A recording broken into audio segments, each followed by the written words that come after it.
هندمس النهارده شويه فول زي اللي بناكله على العربيات، انما ايه حكايه. يا مساء الورد على احلى متابعين في الدنيا. كل سنه وانتم طيبين، رمضان على الابواب.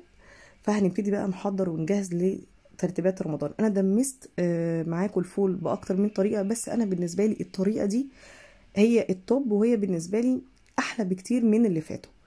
يلا بينا بقى نصلي على الحبيب مصطفى محمد ونشوف هنعمل الطريقه ازاي. عندي نص كيلو من الفول وربع كيلو من الفول المدشوش. هنقع كل واحد فيهم وهصفيهم كويس وهغسلهم. خلي بالكوا الفول بياخد وقت في النقع حوالي 5 ساعات، والفول المدشوش يعني اخره بالنسبة لي ساعة، بس انا نقعت الاتنين نفس المدة، ده ساعة وده ساعة. هيفرق معاكوا، هيفرق في موضوع التسوية، وهقول لكم ايه الفرق وايه الافضل بالنسبة لي.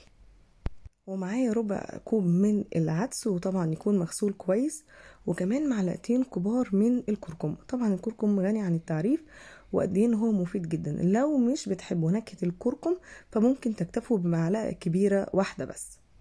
انا بالنسبه لي فول يعني دماسه، والسخان بتاع الدماسه. انا ما بعرفش اعمله بصراحه على البوتاجاز، بيتحرق مني وبيشيط ويبقى طعمه مش حلو. لو انتوا بتعرفوا تعملوه على البوتاجاز مفيش اي مشكله. طبعا هحط نص كميه الفول اللي عندي، وبعد كده هحط العدس واحط معلقه كبيره من الكركم، وهنزل بقيه الكميه واحط معلقه كبيره من الكركم. بعدين هبتدي املى الدماسه بتاعتي بميه من الحنفيه عادي، واحطها على النار. الميه تغلي هغطيها، بس هسيب فراغ كده، مش هغطيها كامله لحد لما تغلي. في الوقت اللي هتغلي فيه الميه انا هشغل السخان، لان هو بياخد وقت على ما بيسخن. على فكرة السخان ده الفولت بتاعه مش عالي قوي، فما بيسحبش كهرباء كتير زي ما انتم مثلا متخيلين. مهم جدا ان انا احطه على حاجة تكون قابلة للحرارة، طبعا احتياطي. فانا بحطه على حامل من السخن، او لو المفرش عندي مش حراري فبشيل المفرش ويبقى منه على الرخامة مباشرة. بالنسبة للتسوية بقى، بعد كده هغطي الدماسة كويس جدا وهحطها على السخان. هسيبها حوالي 3-4 ساعات. 4 ساعات هفتح عليها الفول علشان ما تنقعش كويس، فهيحتاج مية، هيشفط المية تماما، فهضطر ان انا ازود مية، والمية اللي هزودها لازم تكون مغلية. بعد كده هسيبه ساعة كمان، ولو استوى هسيبه بنغطي واقفل عليه. نيجي بقى نعمل الفول.